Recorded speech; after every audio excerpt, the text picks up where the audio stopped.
Mga bago dyan, brother. Meron tayong mga bago ngayon. Tulad na lang itong bahay ng pukyutan. Yan, ang nandun bato.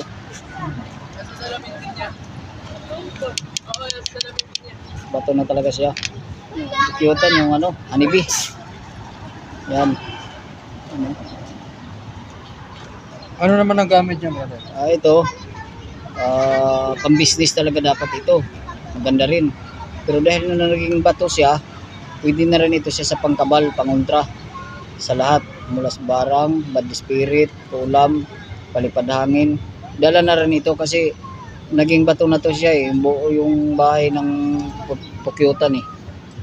Pero kung gamitin mo sa hanap buhay lang, gamitin mo, huwag mo na lang gamitin sa ibang bagay. Pero kung wala ka namang hanap buhay, kung pangkabal, pwede rin ito siya. Kasi bihira itong bahay ng pukyutan na naging bato.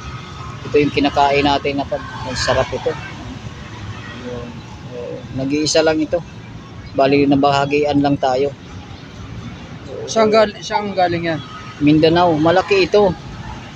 Pinakita sa akin yung kasama nito, malaki. Kaso hindi nila basta-basta pinag-re-release. Lang, bahagi-bahagi lang ito sa atin. Ito lang na bahagi ko. Isang piraso. Maganda siya. Maganda kasi bahay siya ng pukyutan. Bihira lang naman yun. Wala nang kapatid yan. Wala na. Isa lang ito.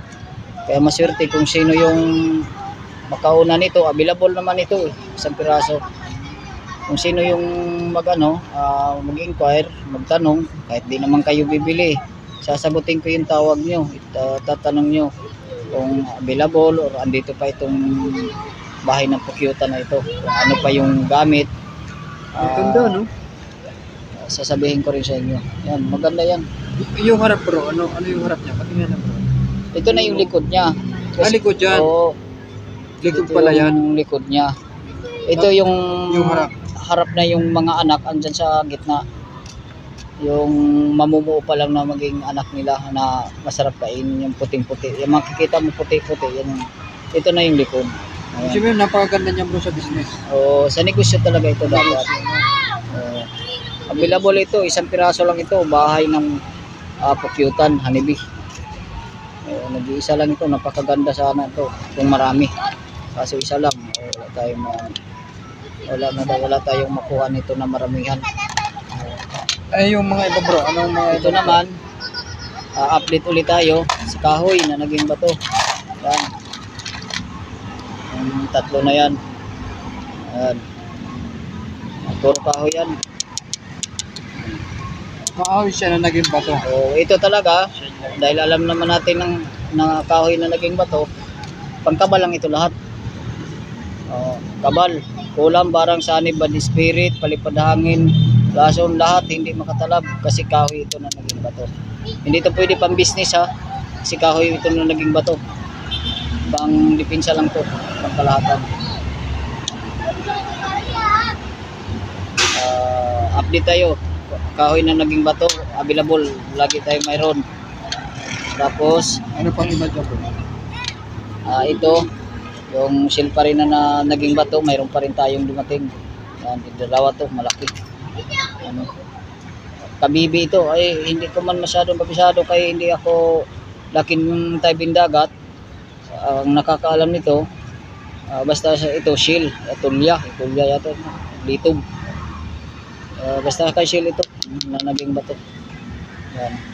Ito naman yung gawa ko dito, kaso wala akong ganito na nakalagay dito kasi malaki. Wala akong maliit, mga suso lang nakalagay dito.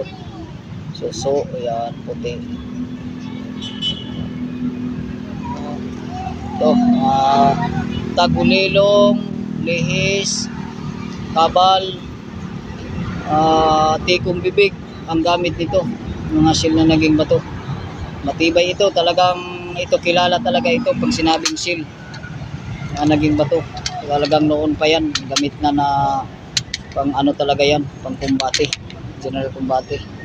Tapos ito, yung pang sarili ko na bato siya, titingnan mo, pero may puno siya. Kita mo yung puno niya, puti ang puno. Yan, yung mga sanga niya. Oh. Ito, pang personal ko ito. Hindi ko ito ibibinta. Kasi pag gagamitin ko ito, may personal talaga akong ginagamitan ito. Nakikita mo yung bato na yan, bato. Yan, yung puno niya, puti. Yan, yung mga sanga. Ikot pa yan, dalawa yan. Oh. Ang personal ko yan, na gamit. Yan. Ganda ano. Maganda yan. Ang personal ko to. Ito ang available, yung kasama niya. Yung kabilaan ng cross na puti. Ano? Cross na puti. Ayan. Kabilaan yan. May cross na puti yan. Na kahoy. Ito naman, proteksyon nito kahit saan ka sa kagubatan. Walang mangingialam sa'yo. Cross na daan. Walang mangingialam. Tao, hayop. Walang gagambal.